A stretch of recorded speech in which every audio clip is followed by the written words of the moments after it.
Tayo po ay tumungo sa aklat po ng 2 Timothy chapter 3 verses 1 to 17. Basahin po natin ito. But realize this, that in the last days, difficult times will come. For men will be lovers of self, lovers of money, boastful, arrogant, revilers, disobedient to parents, ungrateful, unholy, unloving, irreconcilable, malicious gossips, without self-control, brutal, haters of good, treacherous, reckless, conceited, lovers of pleasure rather than lovers of God, holding to a form of godliness, although they have denied its power. Avoid such men as this, for among them there are those who enter into households and captivate weak women, weighed down with sins, led on various impulses, always learning and never able to come to the knowledge of truth. Just as Jannes and Jambres opposed Moses, so these men also opposed the truth. Men of depraved mind rejected in regard to the faith, but they will not make further progress, for their folly will be obvious to all, just as Jannes and Jambres' folly was also. Now you followed my teaching, conduct, purpose, faith, patience, love, perseverance, persecutions, and sufferings, such as happened to me at Antioch, at Iconium, and Lystra. What persecutions I endured, and out of them all the Lord rescued me.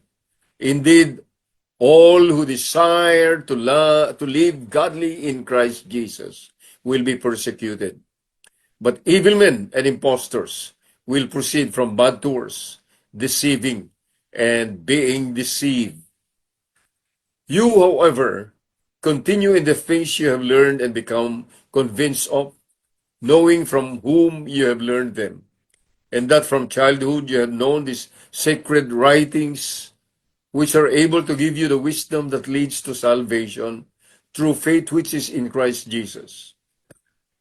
All scriptures is inspired by God and profitable for teaching, for reproof, for corrections, for training in righteousness, so that the man of God may be adequate, equipped for every good work. Tayo po ay dumulog sa maikling panalangin. Aming Ama sa langit, maraming salamat po, Diyos. Niluwalhati ka namin, Panginoon, sa isang panibagong araw na pinagkaloob mong muli. Pribilehyo na ikaw ay aming sambahin. Pribilehyo na patuloy po, Panginoon, na magabayan ng bawat katuruan na nagmumula sa inyong banal na salita. Hinihingi po namin muli ang iyong paghahari sa aming kalagitnaan. Hinihingi po namin, Panginoon, na kaugnayin po ninyo ang bawat isa sa amin, ayon sa kanya-kanyang pangangailangan, Panginoon, at ayon sa iyong kalooban. Na kami po, Panginoon, ay matuto, hindi lamang po sumunod sa bawat katuruan mo, Panginoon, kundi matutong mamuhay ng naayon sa iyong kalooban. Sa mga sandali ito, sa aming pakikinig, turuan po ninyo kami na matuto po na patuloy na sumamba habang nakikinig. At sa iyo lamang namin ibinibigay ang lahat ng papuri, pagsamba at pagluwalhati. Sa pangalan ni Jesus, na aming Panginoon at tagapagligtas. Amen. Amen. Dito po sa ating nabasa po ay makikita po natin na meron po itong pagkapahayagan na po na magaganap sa nung isinulat ang aklat na ito, sabi kapahayagan na magaganap sa mga darating na panahon. At sa nakikita po natin na mga nangyayari sa ating kapaligiran ngayon ay nagsimula na po ang ipinahayag na ito ng aklat ng 2 Timothy. Bagamat hindi lamang po natin dito makikita ang mga kapahayagan o mga prophecies tungkol po sa apostasy. Ngunit marahil dito lang muna tayo pansamantala at upang sa simpleng kaparaanan, maunawaan po natin ang mga nangyayari ngayon. So, ang una po nating makikita rito, point number 1, is the period of apostasy foretold. Ipinahayag, parang propesiya na po ito sa magaganap. Binanggit po ng verse 1 yon. At yung last days po dito na binanggit, kasama po rito yung buong panahon ng first century hanggang sa araw ng pagdating ng Panginoon. Ito po yung last days na yun na binabanggit po rito. At habang patuloy na papalapit na po yung kaganapan ng panahon na yon, mapapansin po natin sa ating kapaligiran, sa buong daigdig, na nagiging napakahirap na, mapanganib na, at talagang medyo nakakatakot na po ang panahon na ating kinalalagyan ngayon. Binanggit ito ng verses 2 hanggang 5. Kaya po, una natin makikita rito, it will be a time of social, moral, and spiritual degeneration and corruption. Ito po ang eksaktong nangyayari sa ating kapanahunan ngayon. Magulo po ang lipunan, hindi na po maintindihan kung ano mga nangyayari. Yung pong mga may edad ng konti ay medyo nalilito na sa mga social gatherings na ngayon, at yung mga pakikisalamuhan ng tao hindi na po maintindihan. Dahil hindi na malaman kung paano i-address ang tao. Kung ang tao ay babae o lalaki. Hindi na rin maintindihan ang mga sistema ng kapaligiran. Mapapansin din natin na bagsak ang moralidad. Kasi po, laganap na at parang nagiging normal na ang immorality. Bagsak na rin ang spirituality ng mga tao, dahil hindi po ibig sabihin na bagsak ang spirituality, hindi naniniwala sa Diyos. Kundi nagiging parang artificial na po ngayon ang pagsamba sa Diyos at hindi na makatotohanan. At marami rin ang bumabaling sa kung ano-anong mga kulto at mga relihiyon na hindi maintindihan kung ano po. At ito na po yung panahon na ito, na panahon na kung saan ay para pong wala ng pagkakaiba ang totoong mananampalataya sa Diyos at ang mga taong makasanlibutan. Noong unang panahon po, yung mga early days po, ay mapanganib na po yung mga panahon na yon. Dahil po ang panganib naman noon ay ang pag-uusig sa mga mananampalataya kay Kristo, persecution. Ngunit dumating po tayo sa punto na ng kapanahunan ngayon na kung saan yung binabanggit dito na difficult times ay palala ng palala. Kasi po, we have come to a period of great deception and evil works. Kaya po, great deception, hindi mo na malaman kung ano totoo at kung ano hindi. At maraming tao po ay naniniwala sa mali, naniniwala sa kasinungalingan. Dahil marami ang inilalabas ang sanlibutan na mga kaparaanan upang linlangin ang kaisipan ng tao. Lahat na halos ng mga bagay makikita po natin. Kaya po, mapapansin po natin ang description ng mga tao ngayon na binanggit po dito sa verses 2 to 5 ay actually self-explanatory. Hindi na po natin kailangang himay-himayin pa. By the way, hindi po tayo tutungo sa normal po na ating ating talakayan ngayon. Nahihimay-himayin po bawat talata sapagkat nais ko lamang bigyan ng puwang ang mga aktual na pangyayari sa ating kapanahunan ngayon. Gayunpaman, ay lahat ng binabanggit dito mula sa verses 2 hanggang 5, na ito po ay madali na natin maunawaan, at ang lahat ng ito ay aktual na nangyayari sa ating kapaligiran. Kaya marahil hindi na po natin kinakailangang isa-isahin pa ito. Dahil mapapansin po natin na ang mga tao po, gustong-gusto nila na mapagbigyan ng kasiyahan ang kanilang laman, ang kanilang mga ninanais, sa halip na ang sana ang maparangalan at mabigyan ng kalwalhatian ay ang Diyos. Hindi na po. People love to gratify their own lust more than to please God.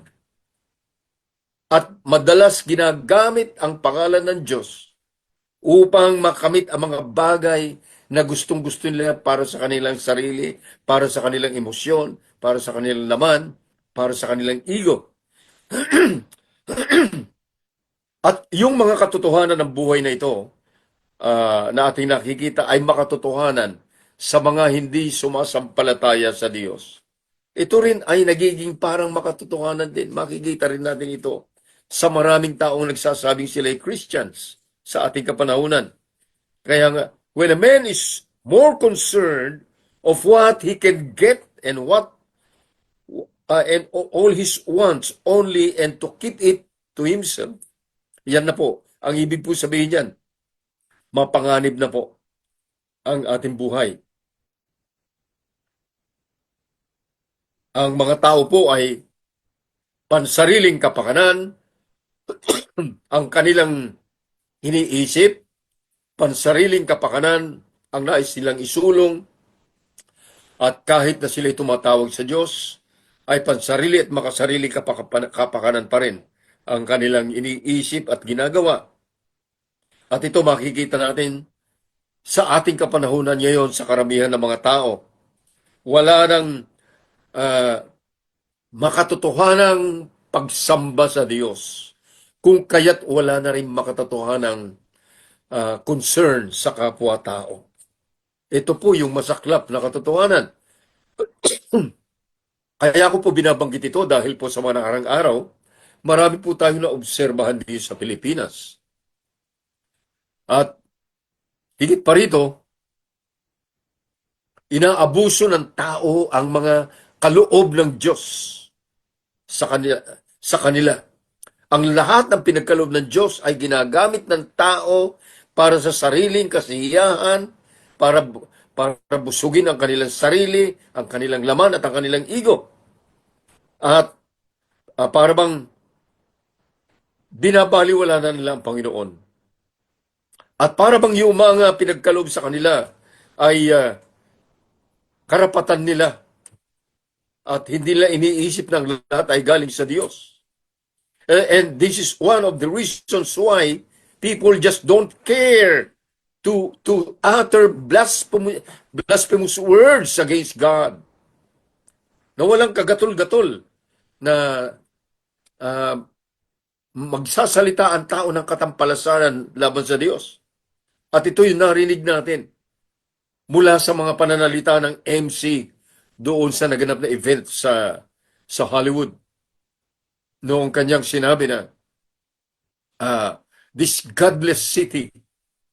At yung sabi na, God, zero. Iniinsulto nila, kanilang binabastos ang Diyos. Kaya po, mapapansin natin, may effect po ito na lumaganap sa lahat ng tao. Kaya po, yung pagkawala ng pananampalataya ng lahat ng tao ay nagresulta sa ugali ng mga tao ngayon na binanggit doon sa verses 2 to 7. Yun na po yung resulta. Kaya po ganun. Lahat ng mga binanggit po doon. At higit pa ron, ang mga tao na nagkiklaim na kilala nila ang Diyos ay nagsasabing sila ay nananampalataya sa Diyos. Sila ay gumon sa mga relihiyon na mapagpaimbabaw or hypocritical religiosity na tumatawag nga sa Diyos, ngunit sa totoo, ang ginagawa ay kabaliktaran sa mga kalooban at kaparaanan ng Diyos. Yun po ang ating nakikita sa ating kapaligiran ngayon kung imumulat po natin ang ating mga mata. They claim to have faith in God, but they follow the ways of the material world. At kung ating pong tinitingnan po natin ang mga balita, yung taon-taon na nagaganap tuwing unang linggo ng buwan ng January, ang nagaganap po na event sa Quiapo ay isa pong kalunos-lunos na pangyayari kalunos-lunos sapagkat ang ang tingin ng maraming Pilipino, ito ay kaparaanan ng pagsamba sa Diyos. Ngunit sa totoo ay inaalipusta nila ang Diyos na buhay.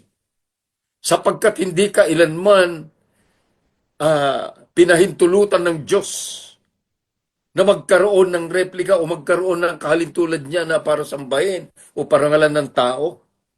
At kung yun ay totoo na parangal sa Diyos, bakit napakaraming na aksidente? Bakit naging magulo? Bakit tuloy-tuloy basura ang nagkalat sa kalye? Bakit ang dami na istorbo? At yung mga tao, taon-taon itong ginagawa, ngunit bakit pasama ng pasama ang tao? Bakit po? Sapagkat ang ninanais lamang ng mga tao ay humihiling sila ng mga bagay na pansarili at makasarili, ngunit hindi para sambahin ng Diyos. People are so self-centered. Ibig mo sabihin, so self-centered without regard at all to the King of Kings and Lord of Lords, sa Diyos na makapangyarihan sa lahat, to the sovereign God.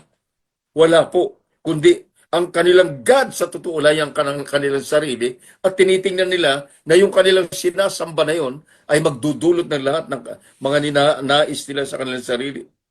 Kaya po, yun ang malungkot na katotohanan.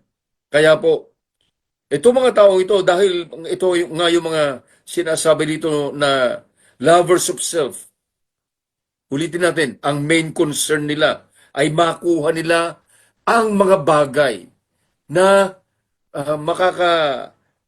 magbibigay ng benefit sa kanila at na magbibigyan ng kasiyahan ng kanilang sarili. Kaya po yun yung malungkot. Kaya dahil dito, ang mga tao ay patuloy ang palala na kasalanan ng idolatry o pagsamba sa Diyos-Diyosan. Ang Bible po mula sa Genesis hanggang Revelations ay punong-puno po ng katuruan patungkol po laban sa pagsamba sa Diyos-Diyosan at marami po ang detalyado pa. Kaya hindi natin kayang tunghayan lahat. Tutungo lang tayo sa konti. Acts chapter 17, verse 24 and 25.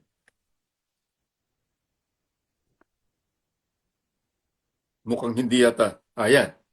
Acts 17 verses 24 and 25. Pansinin po natin to.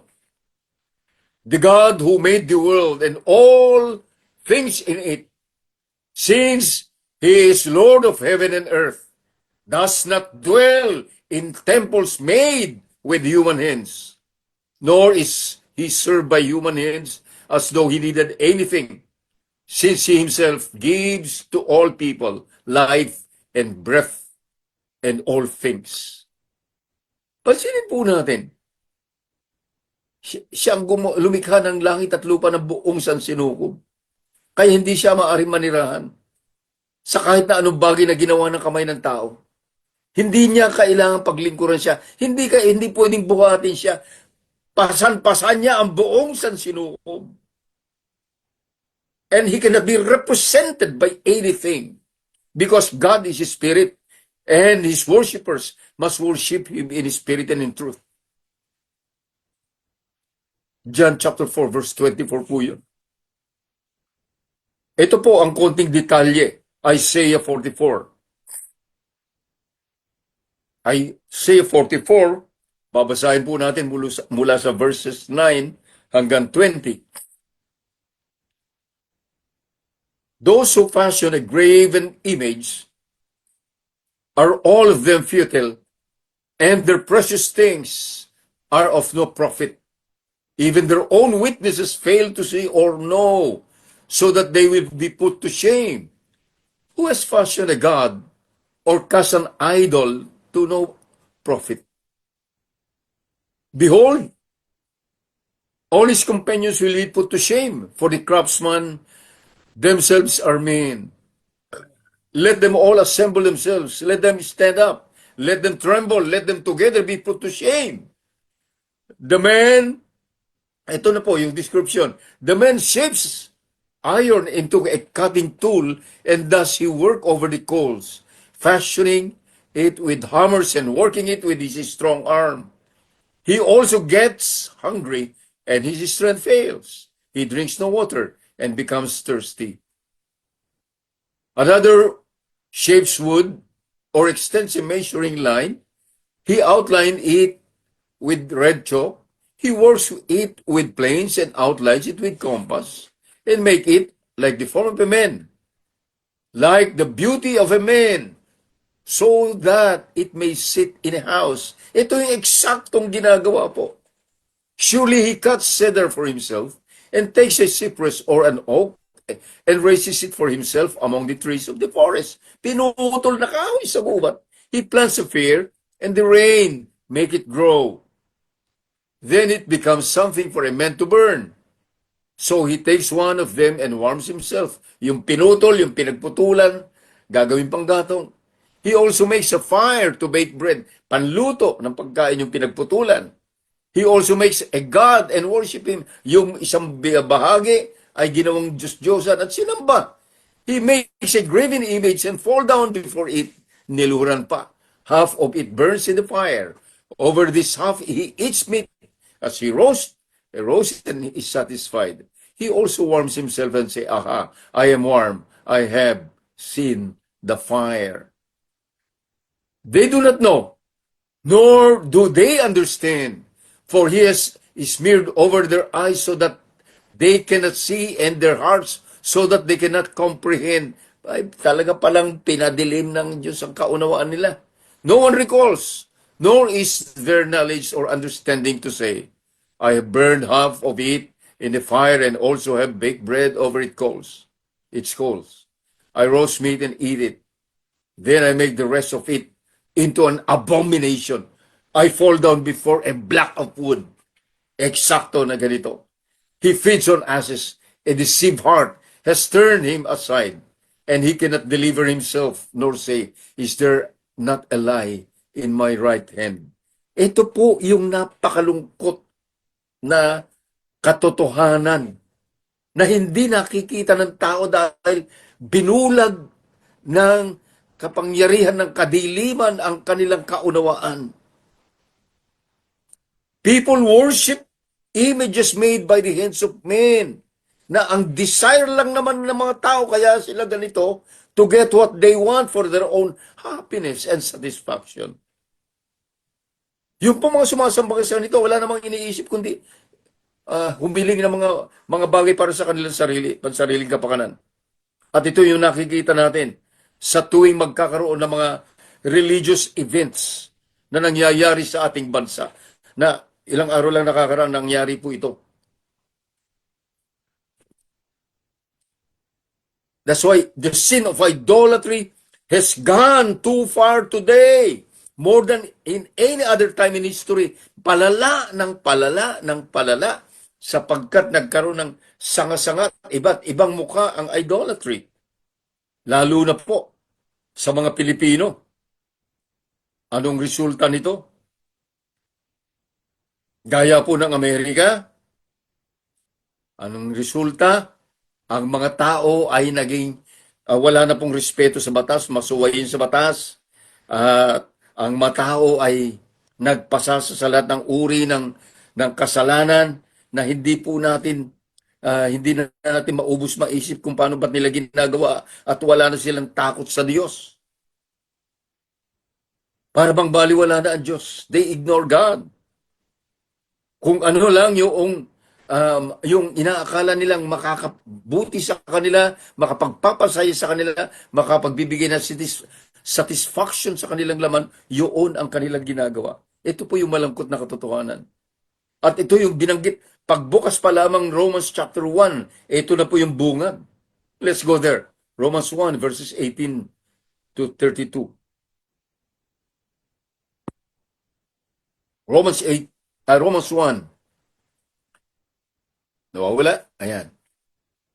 For the wrath of God is revealed from heaven against all ungodliness and unrighteousness of men who suppress the truth in unrighteousness, because that which is known about God is evident within them, for God made it evident to them.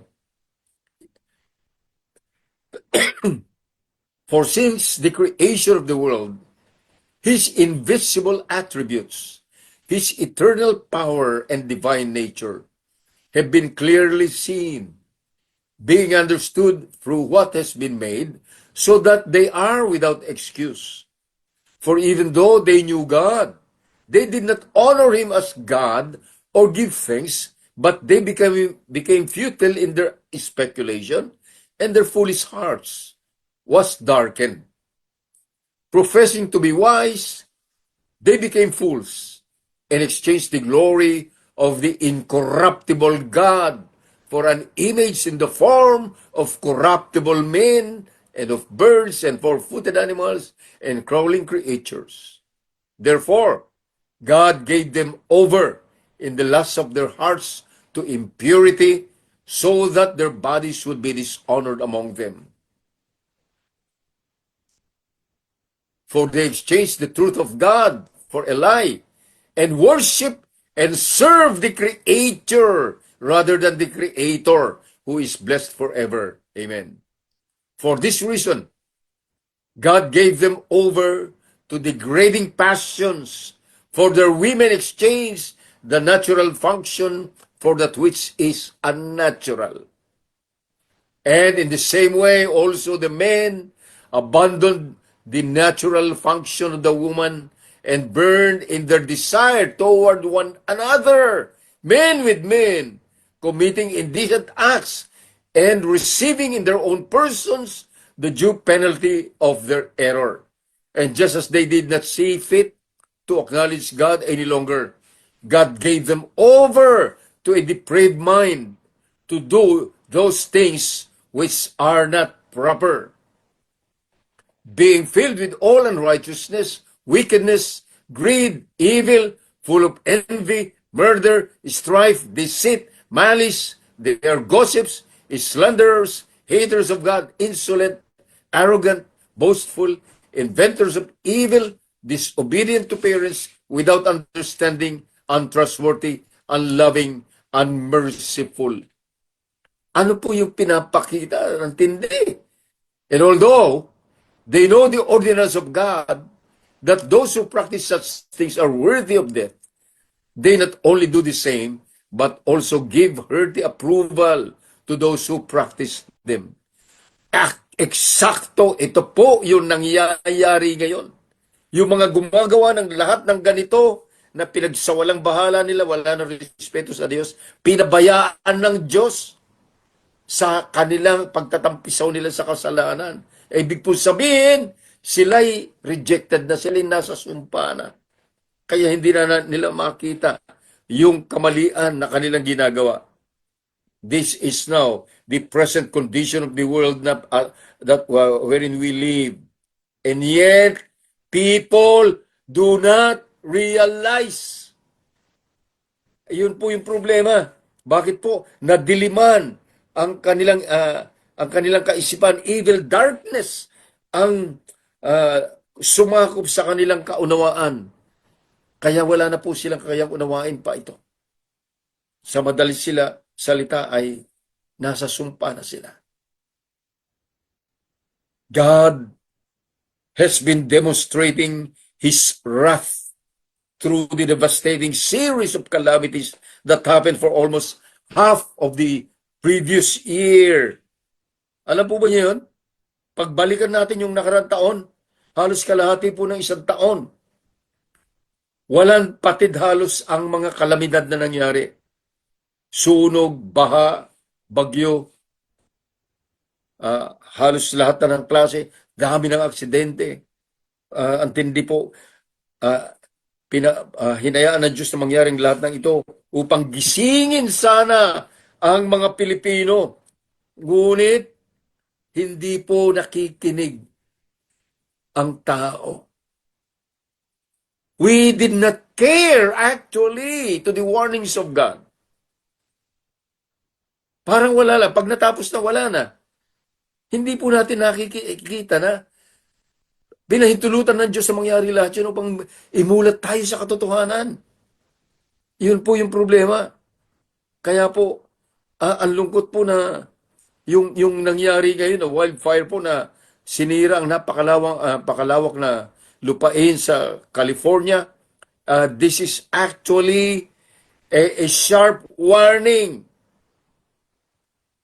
and is still a simple demonstration of God's wrath. Puot ng Diyos ito. At sa lahat ng tao sa buong sinukob, ito ay warning po. Ito'y paalala sa buong mundo, actually.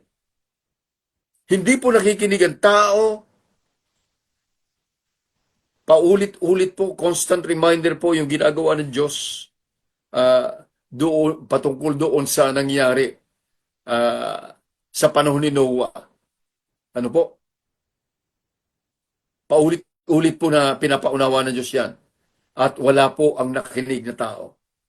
Ngayon po, dahil walang nakikinig, hindi pinapansin ng tao ito, ang nangyari po ay nagbigay po ang Diyos hindi lamang demonstration ng kanyang puot, kundi isa ring matindi ng warning po para mamulat na magising na ang tao.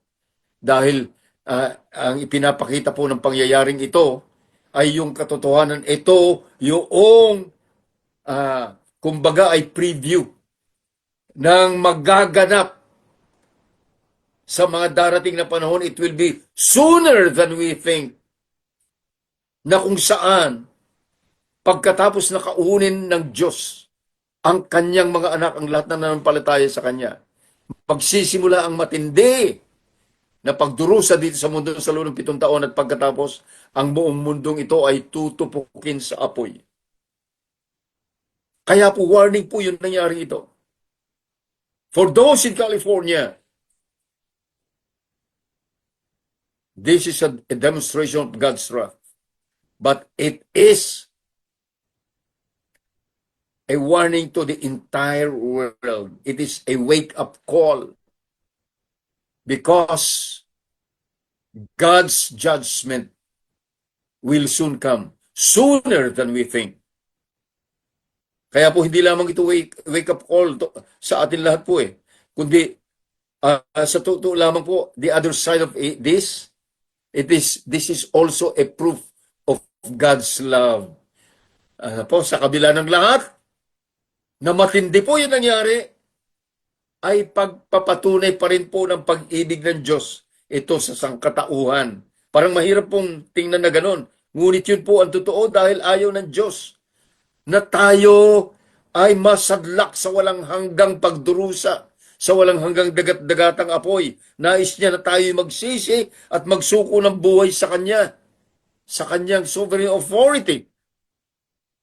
2 Peter chapter 3, verse 9.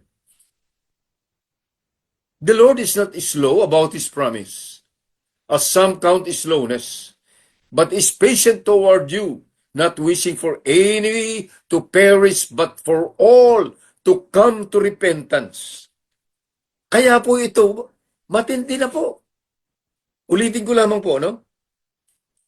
Paulit-ulit. Actually, sa social media, lumalabas palagi yung nangyaring dilubyo sa panahon ni Noah. Ang tao pinagsasawalang bahala ito. And here comes a preview of reality kung paano gagawin ng Diyos ang nangyari sa California. Ito na po yung matinding warning na sana maging dahilan upang tayo mamulat sa katotohanan. Letter B. Ngayon po, babalik tayo sa ating lesson. There are false teachers along with false Christians inside many of the churches. Pahapyaw po na binanggit ng verses 5 to 7, ngunit nandun po yun. Ano po? Ngunit ang malungkot na katotohanan, these false teachers and false Christians do not realize their true spiritual condition. Yung mga katuruan po ng mga false teachers na ito, very attractive doon sa mga mahina ang pananampalataya at doon sa mga hindi maunawaan kung sila ay totoong mananampalataya o hindi. Kasi po kaya attractive ito dahil yung mga katuruan seemingly biblical, ngunit binaluktot ang mga katuruan upang sa ganoon ay umakma ito sa mga ninanais ng tao, yung mga desires ng tao. Kaya po yung matamis at madaling makakumbinsi na pananalita ay ang sabi po ng ating binasa ay kumikiliti sa tenga ng tao sapagkat iniahain sa kanila ang mga ninanais at ninanasa ng laman. Binanggit yun ng verses 6 and 7. Ngunit tingnan natin sa chapter 4 ng 2 Timothy verses 3 and 4. For the time will come when they will not endure sound doctrine, but wanting to have their ears tickled, they will accumulate for themselves teachers in accordance to their own desires, and will turn away their ears from the truth, and will turn aside to myth. Ito eksakto po ang nangyayari ngayon sa atin. Hindi nila, they could hardly discern the truth from lies. Hindi nila masuri ano ba ang totoo, ano ba ang kasinungalingan. Kasi po, napakatindi ng kanilang desire na mabigyan ng kasiyahan ang kanilang laman at ang kanilang ego. Yun po yung naging problema. Ganun po, kahit po ang mga matatalinong tao sa ating kapanahunan ngayon at kahit anong araw po, kahit na anong talino ng tao, kapag inalipin po ng greed and covetousness, nawawala ang wisdom at natatangay ng mali. Kaya marami po ang nai-scam. Kaya maraming victims ng scam. Bakit po? Kasi naaakit sila sa malaking kita. Nandun yung kasakiman. Nandun yung pagnanasa sa mga bagay hindi mo pag-aari. And that's the big problem of people. So many professing Christians nowadays are so focused. Anong focus? To achieve personal, self-serving desires and worldly ambition. Yun ang gusto ng tao. Doon nakafocus ang tao. At nakikita ko ito, naririnig ko sa maraming nagsasabing sila ay Kristiyano, ang kanilang pinupus talaga yung kanilang mga ambisyon, ang kanilang nanais ay yung material blessing na bibigay sa kanila sa halip na sila ay mapalalim sa kanilang relasyon sa Panginoon. That's the problem sa ating kapanahunan ngayon. That's why false teachers and false Christians oppose the truth. Na ginamit na example po dito sa ating lesson ngayon ay si Jannes at Jambres na tumutol o nag-oppose kay Moses noong panahon na yon. At marami po ang ganito ngayon. At pinipilit nilang isulong yung mga sarili nilang kagustuhan. Ngunit hindi nila masisira ang church. Ang iglesia ng Panginoong Hesus, yun ang verses 8 and 9. Sapagkat ang Christian church ay protected by God's hand. Hindi nila magagawang sirain ng lubusan. Letter C. The present condition of the world today. Nabanggit yun ng verse 13.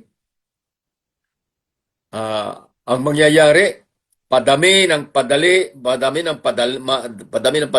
ang tao na bumabaling sa matinding spiritual, evil spiritual condition.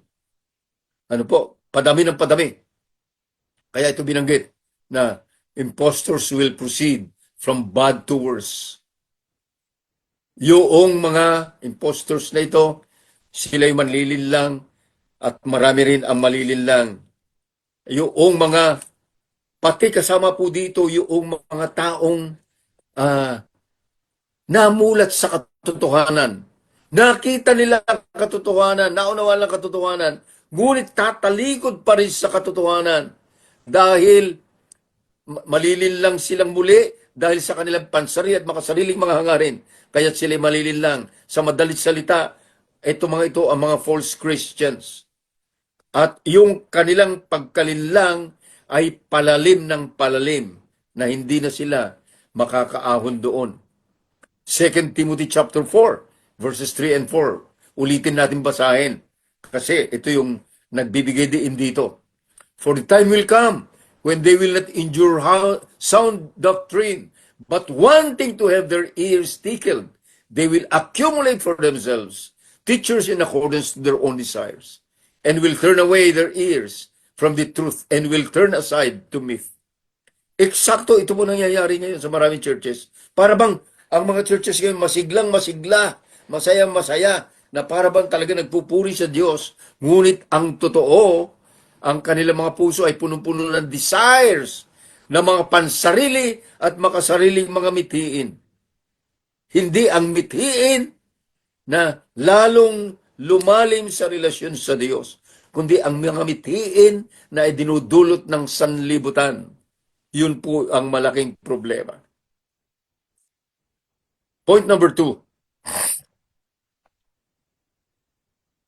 Genuine believers and followers of the Lord Jesus Christ will continue to grow in their faith and live according to the teachings of the Word. Ito naman po, yung positive side. Kasi kung pasama ng pasama ang mundo, pasama ng pasama ang mga tao na walang pananampalataya sa Diyos at peke na mananampalataya, ang mga makatotohanan po ay palalim naman ng palalim sa kanilang spiritual life. Ayan po naman yung kabaliktaran na maaaring mangyari.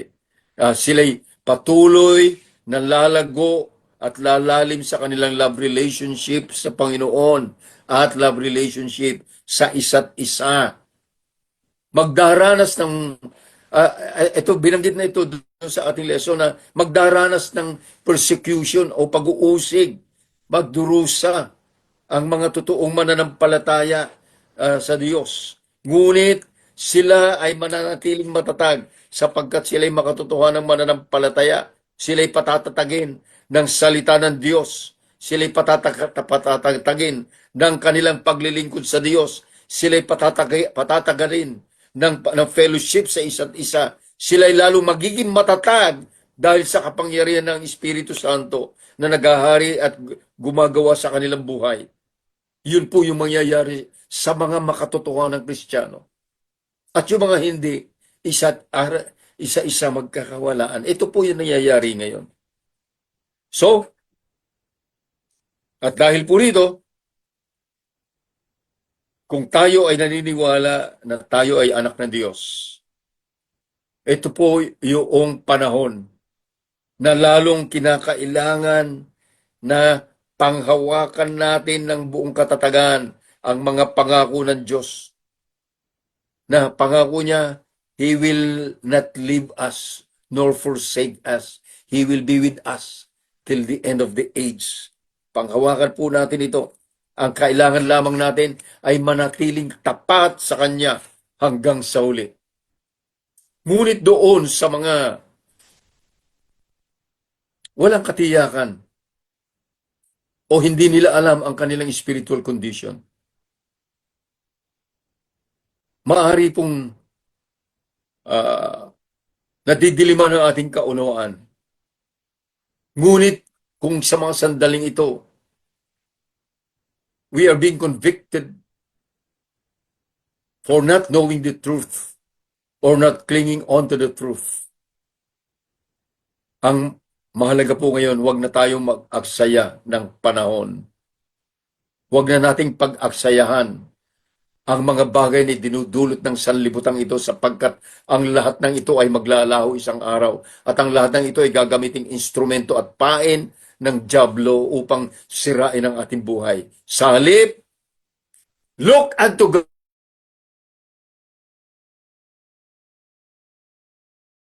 He alone can save us.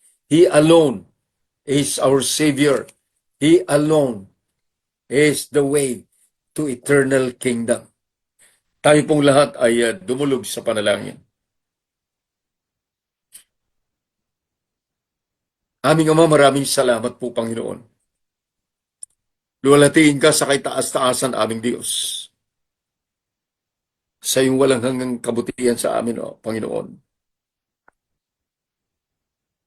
Ama, nakalulunos po ang mga pangyayaring nagaganap. Kami po ay napapaligiran, Panginoon, lahat ng gawain ng kasamaan. Ngunit salamat po na ang iyong kapangyarihan kailanman ay hindi kayang igupo ng kadiliman. At ipinagkakalob po ninyo, Panginoon, ang pagkakataon na kaming lahat ay manatiling matatag sa pananampalataya. At ipinagkakalob din po ninyo, O Diyos, ang pagkakataon sa mga hindi nakakaunawa ng tunay nilang kalalagayan. Panginoon, hiningi po namin at dumaloy ang iyong biyaya at kahabagan sa buhay ng bawat isang nakikinig ngayon. Father, that you will grant them the conviction, Lord God, that they may realize the truth, their true spiritual condition, and that they may come before you in repentance. Ama, ipagkaloob po ninyo, Panginoon, ang iyong kahabagan sa bawat isa nakikinig ngayon. Na pinagkaloob mo ang pagkakataong ito ay maging kadahilanan ng Diyos na makita nilang katotohanan at dumulog sa iyo na may pagsuko. Salamat po, Ama. Sa lahat po ng mga totoong nananampalataya sa iyo, aming Ama, dinudulog po namin. Hiningi po namin, Panginoon, na pagkakalooban niyo ang bawat isa ng katatagan sa pananampalataya at kakayahang manatiling tapat hanggang sa wakas. Panginoon, na sa buhay namin sa bawat araw, kami po ay makapagbigay ng kalwalatian sa iyong pangalan sa lahat po ng aming ginagawa. Salamat po. Salamat po. Turuan po ninyo kami na patuloy na tumahak sa landas na inyong inilaan.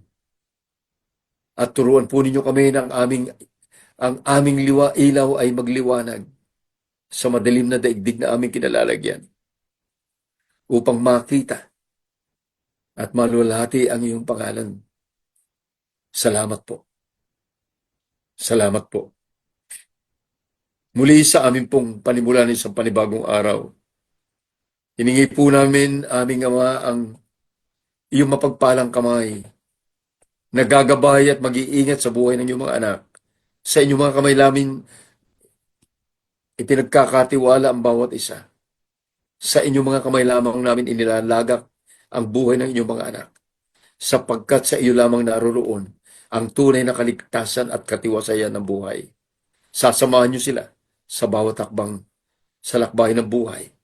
Bibigyan sila ng kalakasan na paglabanan lahat ng tukso at gawain ng kasamaan at manatiling tapat hanggang wakas. Salamat po, aming Ama. Sa inyo lamang ang lahat ng papuri, pagsamba at pagluwalhati. Ito po ang aming panalangin sa makapangyarihang pangalan ni Kristo Jesus, na namumuhay at naghahari sa piling mo sa pakikipisan ng Banal na Espiritu, iisang Diyos, magpakasawalang hanggan. Amen at amen. God bless you all.